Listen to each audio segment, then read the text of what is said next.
다 함께 사도신경 하심으로 우리의 신앙을 고백하시겠습니다. 나는 전능하신 아버지 하나님 천지의 창조주를 믿습니다. 나는 그의 유일하신 아들 우리 주 예수 그리스도를 믿습니다. 그는 성령으로 잉태되어 동정녀 마리아에게서 나시고 본디오 빌라도에게 고난을 받아 십자가에 못 박혀 죽으시고 장사된 지 사흘 만에 죽은 자 가운데서 다시 살아나셨으며 하늘에 오르시어 전능하신 아버지 하나님 우편에 앉아 계시다가 거기로부터 살아있는 자와 죽은 자를 심판하러 오십니다. 나는 성령을 믿으며 거룩한 공교회와 성도의 교제와 죄를 용서받는 것과 몸의 부활과 영생을 믿습니다. 아멘. 다 함께 찬송가 305장 찬송하시겠습니다.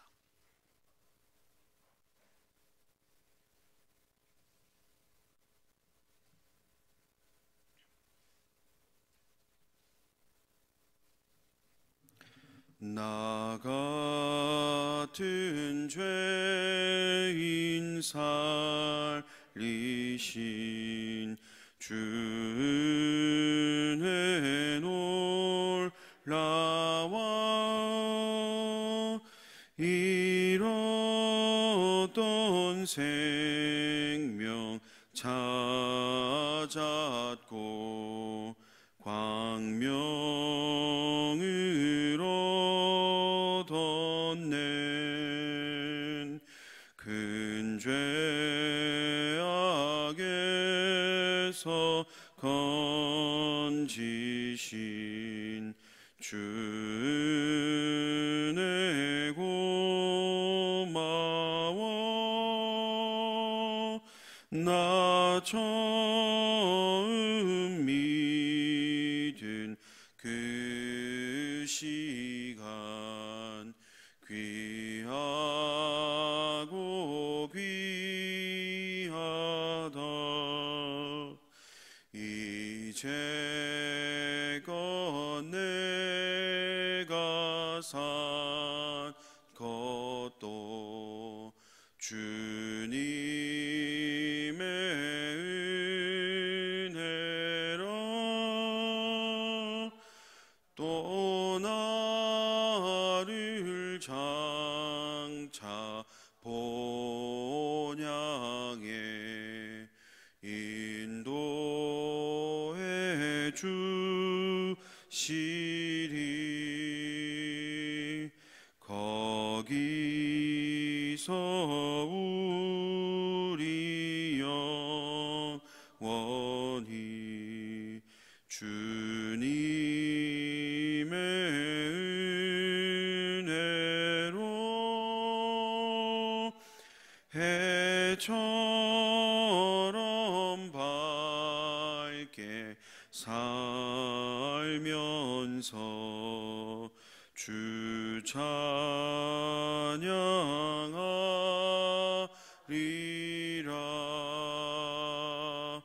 아멘. 이 시간 두 가지 의지점을 놓고 통성으로 기도하도록 하겠습니다. 첫 번째로 코로나19의 조속한 해결을 위해서 기도하겠습니다. 하루속히 이 사태가 종결될 수 있도록 기도해 주시고, 특별히 국가방역에 최전선에 수고하고 있는 관계자들과 의료진들을 위해서, 그리고 코로나19로 인해 힘들어하고 있는 우리 이웃을 위해서 기도해 주시길 바랍니다.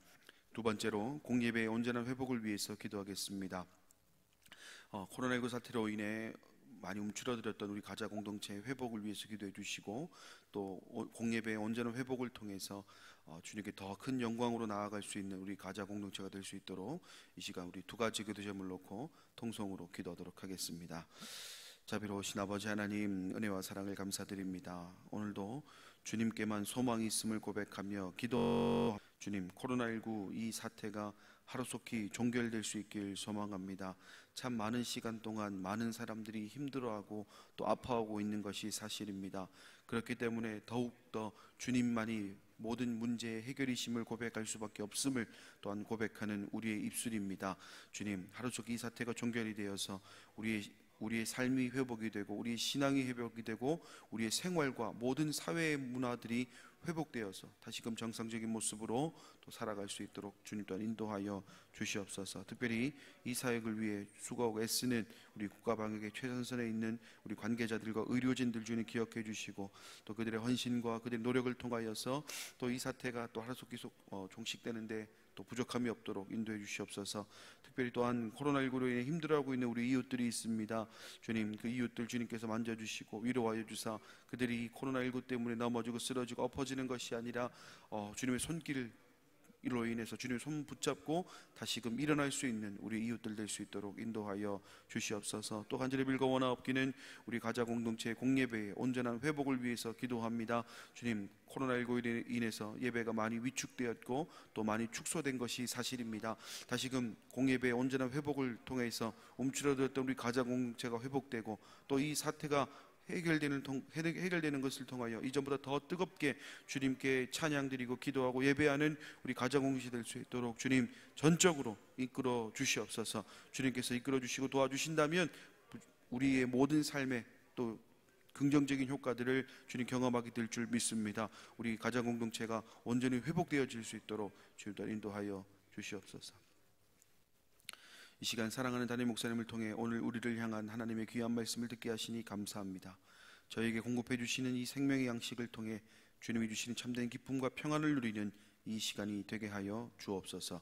모든 말씀 예수님의 이름으로 기도드립니다. 아멘.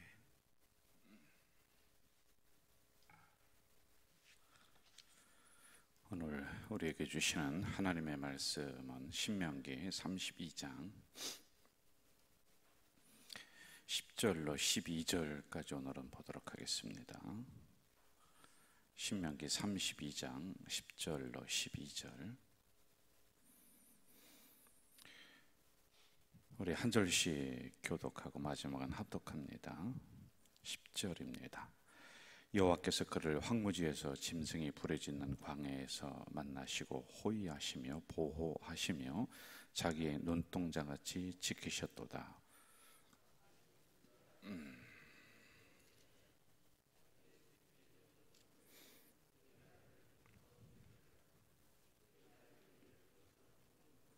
12절 합독합니다.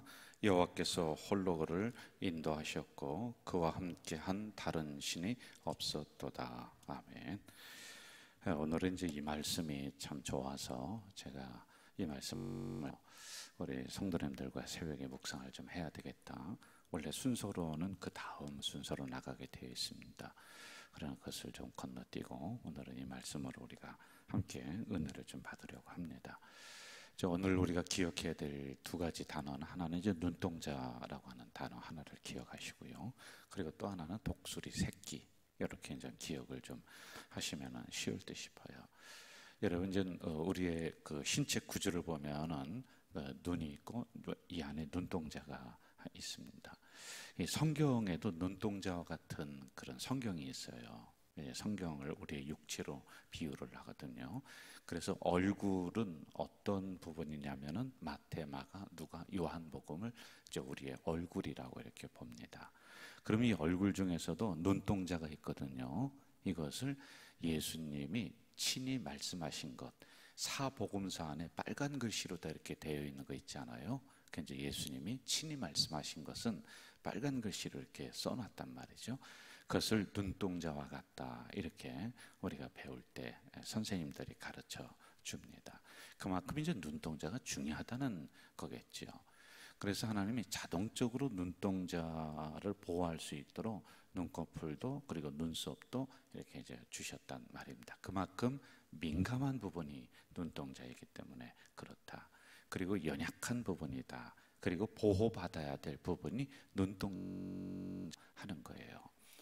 자, 이처럼 하나님은 우리를 눈동자처럼 여겨주신다. 연약한 인생이란 말이에요. 누군가 보호해주지 않으면은 우리는 살아갈 수 없는 그러한 존재가 우리들이란 말입니다. 여러분, 모든 동물들을 가만히 생각해 보세요. 10년, 20년 동안 부모 품에 있는 동물이 없습니다. 그렇죠? 일정 부분 되면은 이 동물들 다 떨어져 나가서 독립을 하게 되어 있습니다. 그런데 부모 밑에서 우리는 오랜 시간 보호를 받아요.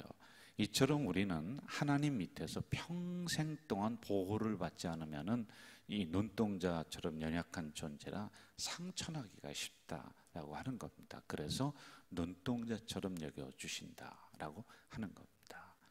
자, 그리고 또 하나가 있어요. 이거는 독수리 새끼라고 하는 오늘 이제 본문입니다. 여러분, 독수리 새끼를 여기 보면은 이제 너풀거리는 어미 독수리가 그 너풀거리는 이 날개로 새끼를 받아준다 이렇게 나오고 있는데, 이 과정을 우리가 좀 알아야지 돼요. 독수리 새끼 이렇게 있으면은 나중에 이 어미가 독수리 새끼를 훈련시키기 위해서 벼랑 끝에서 이 새끼를 갖다 밀어버립니다. 그러면 이 새끼 날지는 못하니까 저 벼랑 위에서 툭 떨어집니다. 그럼 그 떨어지면은 다 그냥 박살나고 죽어버리거든요. 그런데 떨어질 때쯤에서 이 어미 독수리가 이 새끼 독수리를 날개로 다 이렇게 탁 받아요. 그리고 다시 하늘로 이렇게 날아갑니다. 그리고 또 날개를 기우뚱해서 또 떨어뜨리는 거예요. 그리고 떨어지면서 땅바닥에 닿으려고 할 그때 또 다시 어미 독수리가 이렇게 와서 이 새끼 독수리를 날개로 탁 받아요. 그리고 또 다시 올라가는 거예요. 이 과정을 계속 반복을 해요. 여러분, 이게 마치 우리 신앙생활하는데 뭐와 같으냐면 고난, 연단, 어려움과 똑같거든요. 땅바닥에 떨어지면 다 죽습니다. 그런데 하나님이 어미 독수리가 되어서 우리를 날개로 다 탁 받아주시는 거예요. 그리고 또 올리는 거예요. 그리고 또 떨어뜨리는 거예요. 자, 그런데 이 과정을 수도 없이 반복을 하면서 어미 독수리는 이 떨어뜨리는 이유가 있어요. 그런데 새끼 독수리는 어미 독수리가 엄마가 나를 왜 떨어뜨리는지 몰라요. 엄마가 나를 죽이려고 하는구나. 근데 자기를 죽이려고 하는, 자식을 죽이려고 하는 엄마가 어디 있겠습니까? 근데 몰라요. 우리가 새끼 독수리예요. 하나님이 어미 독수리예요. 자, 어미 독수리는 떨어뜨리는 이유가 저기 창공 위에서 날개를 기우뚱해서 새끼 독수리를 뚝 떨어뜨리는 이유가 뭐냐면은 나중에 네가 나처럼 스스로 날아라. 스스로 날아라. 그래서 떨어지면서 이 새끼 독수리가 날개짓을 막 하는 거예요. 근데 이게 반복되다 보니까 나중에는 어떻게 해요? 이 날개에 힘을 얻고 스스로 날 수 있는 힘이 이 어깨에 날개에 힘이 딱 들어가서 창공을 막 날아다니는 거예요. 여러분, 이게 우리가 신앙생활하면서 이게 고난이 떨어지는 게 올라가는 게 떨어지는 게 올라가는 게 반복되다 보면은 나중에는 나의 신앙에 힘이 붙어요. 그래서 고난, 어려움도 별로 그냥 그렇게 신경 안 쓰고 그 어려움 속에서도 우리가 믿음의 날개를 쫙 펴서 창공을 훨훨 날아갈 수 있는 그런 믿음의 사람이 되는 게 바로 독수리의 비유란 말입니다. 자, 중요한 게 있습니다. 그러면 이러한 과정을 왜 하느냐는 거예요. 하나님이 연약한 눈동자처럼 우리를 왜 만드셨고 독수리의 새끼처럼 우리를 왜 훈련시키셨느냐 라고 하는 게, 이게 이제 중요한 게 오늘 본문에서 우리가 캐내야지 되는 거예요. 왜 그렇습니까? 우리는 주어온 자식입니까? 하나님의 친자식입니까? 친자식이라 그러는 거예요. 이겁니다. 좀 더 쉽게 얘기하면 지금 하나님이 모세를 통해서 너 이렇게 하면은 또 죽을 것이다. 광야에서도 죽지만은 가나안 땅에 가서도 고난당할 것이다. 막 계속해서 막 혼내켜요. 호되게 혼내키고 있어요. 지금. 그렇지요.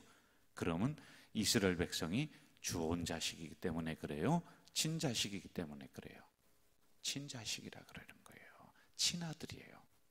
안 그러면은 이스라엘 백성이 뭐 잘하든 못하든 네 맘대로 해. 저 가나안 땅에 들어가서 뭐 이방신을 섬기든 뭐 우상을 섬기든 네 맘대로 해. 네가 살든지 죽든지 내가 뭐 관여할 게 없지.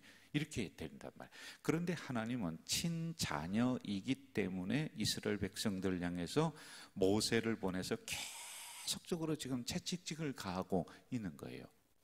이게 사랑 속에 진노를 담아놨다. 이렇게 우리는 신학적으로 표현을 하고 있는 거거든요. 혼내키는 그 속에 하나님의 사랑이 있다라고 하는 겁니다. 그런데 그때는 몰라요. 왜 그러시는지를 우리는 잘 몰라요. 이게 또 과정이 있단 말입니다.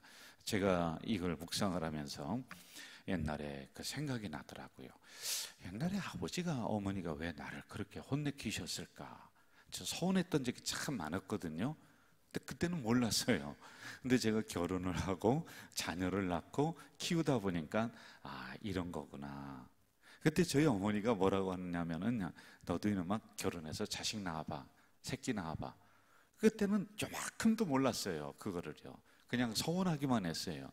근데 시간이 지나서 내가 자식을 낳아 보니까 아, 엄마 마음도 이해가 되고요. 아버지가 저를 혼내켰던 그것도 100% 이해가 되는 거예요. 제가 여러분 신학교를 다닐 때 뭐가 있었냐면은 우리 고향 근처에 이제 나병 환자들이 있었어요. 근데 나병 환자들이 원래 소록도에 있어야 되는데 음성이에요. 음성이라는 것은 다른 사람에게 옮지를 않아요. 그럼 그런 사람들이 나와서 한 부락을 이루어서 살아갑니다.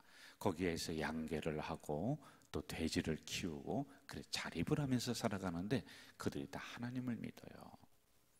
자, 그런데 그분들이 교회를 일반 교회, 우리 가좌제일 교회처럼 일반 교회를 나갔어요. 그 근처에 있는. 그랬더니 그 동네에 있는 사람들이 저 나병 환자 온다고 오지 말라고, 교회에서도 오지 말라고.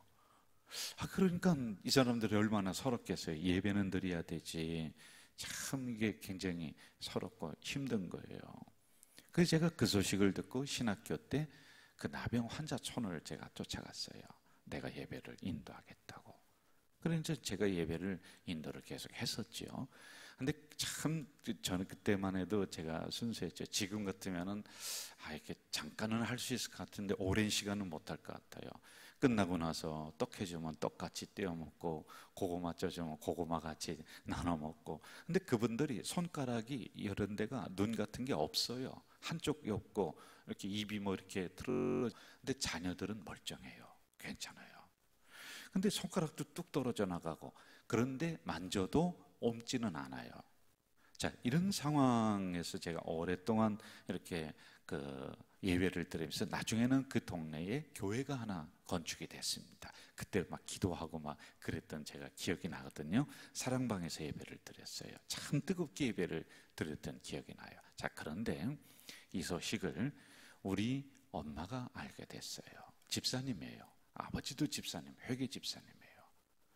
그랬더니요, 엄마가 주일에 예배를 안 드리고 그 동네 어귀에 나와 있는 거예요. 그 나병 환자촌 그 동네로 들어가려면 버스를 내려서 한 10분 정도 걸어가야 돼요.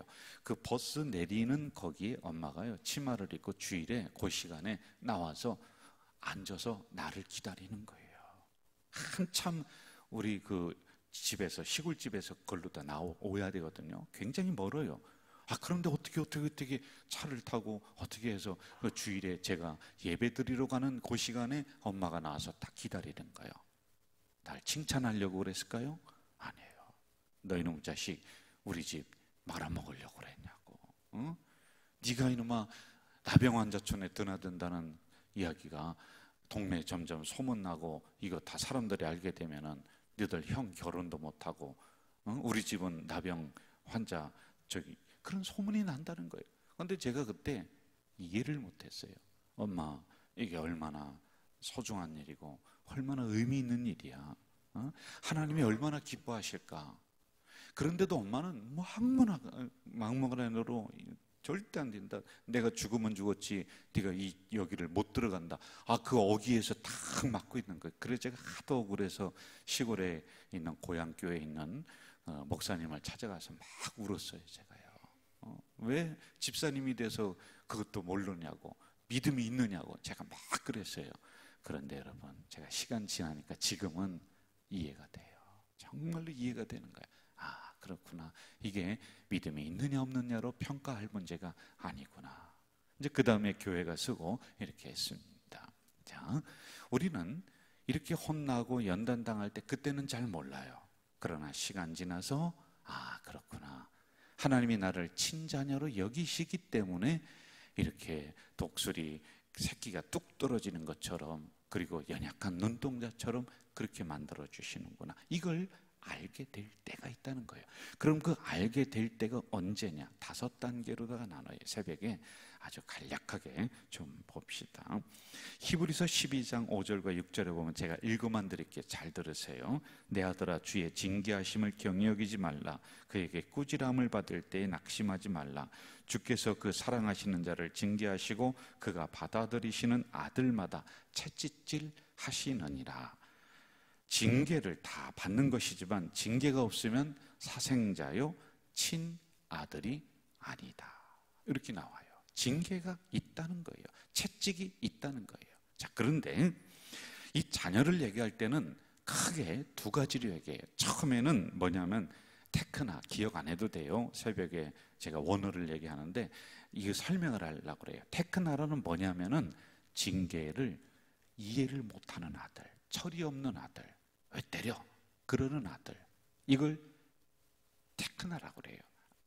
자녀를 얘기할 때. 그럼 이 테크나가 지나서 휘오스라고 하는 단어가 있어요. 이것도 친자녀예요. 친아들이에요. 그러면 이때는 무슨 의미냐면 이것은 아버지의, 어머니의 혼내키심을 아는 단계. 그런데 여기까지 나가기에는 5가지 단계가 있어요. 첫째, 철없는 자식. 성경에 제가 구체적으로 성경 구절을 찾지는 않겠습니다. 철없는 자식, 이것은 테크나입니다. 테크나.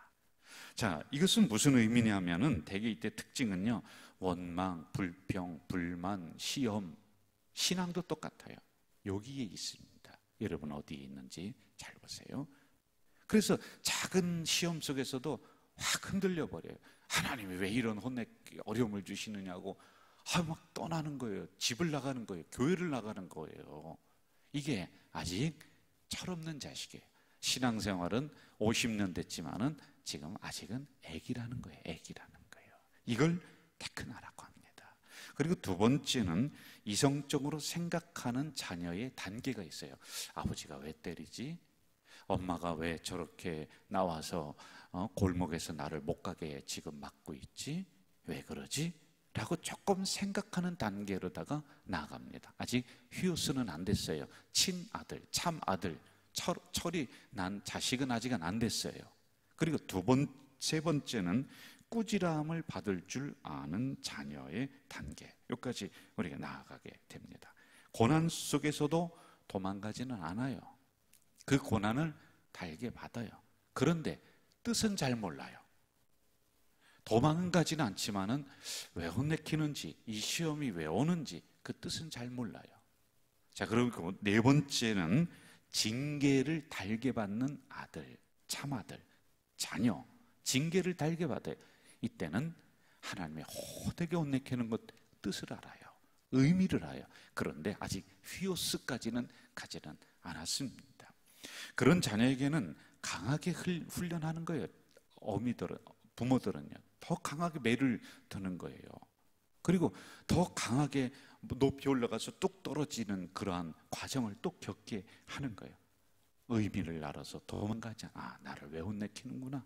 이걸 알게 되는 겁니다. 그리고 마지막 5번째, 휘오스까지 나가는 거예요. 이거는 친자녀. 채찍질을 가해도 절대로 도망가지 않아요. 채찍질은 이때 당시에 채찍은요, 모진 채찍입니다. 그럼에도 불구하고 오히려 부모 품으로 달려드는 자녀입니다. 어려움이 오면 올수록 하나님 품으로 달려드는 자녀입니다.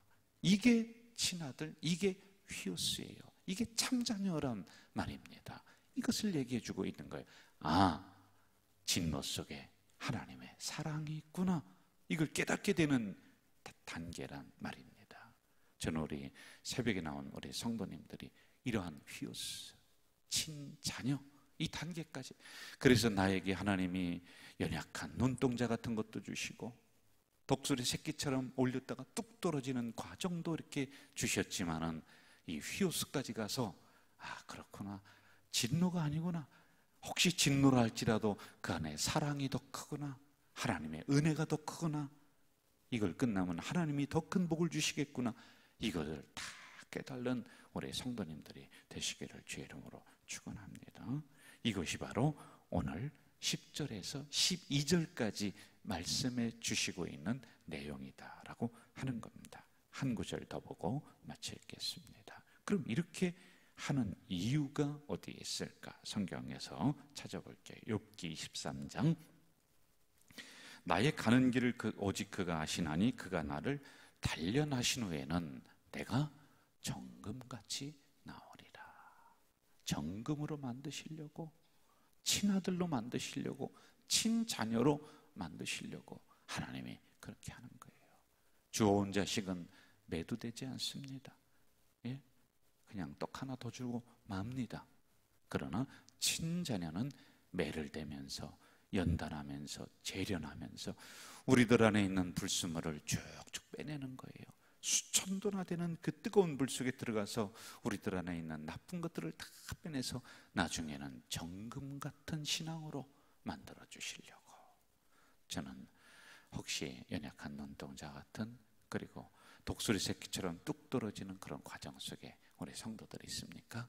그 안에 하나님의 사랑이 담겨 있음을 아는 우리 성도들 되시기를 주의 이름으로 축원합니다.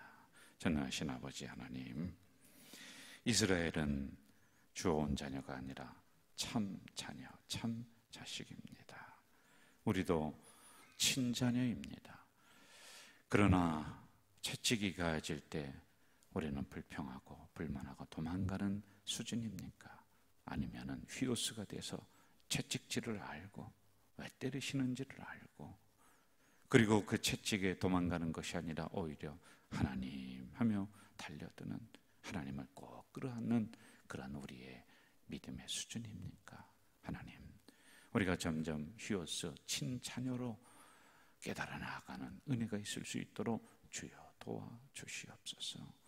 결국에는 정금 같은 신앙으로 우리를 만들어준다 하셨사오니 정금 같은 신앙 되어 하나님의 영광을 드러내는 우리 모든 성도들이 될 수 있도록 인도해 주시옵소서. 예수님의 이름으로 기도하옵나이다. 아멘. 하늘에 계신 우리 아버지, 아버지의 이름을 거룩하게 하시며 아버지의 나라가 오게 하시며 아버지의 뜻이 하늘에서와 같이 땅에서도 이루어지게 하소서. 오늘 우리에게 일용할 양식을 주시고 우리가 우리에게 잘못한 사람을 용서하여 준 것 같이 우리의 죄를 용서하여 주시고 우리를 시험에 빠지지 않게 하시고 악에서 구하소서. 나라와 권능과 영광이 영원히 것입니다. 아멘. 제가 광고 하나 드리겠습니다. 잘 들으시고 그리고 나서 또 기도하시고 가시면 되겠습니다. 믿음 목장 16구역 정혜자 집사님 남편 되시는 이경 집사님께서 오늘 새벽에 소천하셨습니다. 빈소를 아직 정하지 않으셨고요. 정해지는 대로 우리 성도님들에게 알려드리도록 이렇게 하겠습니다. 오늘이 금요일이라 원래 주일의 발인인데 2일장을 해야 될지 3일장을 해야 될지는 아직 결정을 하지는 못했다고 합니다. 결정되는 대로 또 우리 성도님들에게 알려드리도록 하겠습니다. 자, 기도하시죠.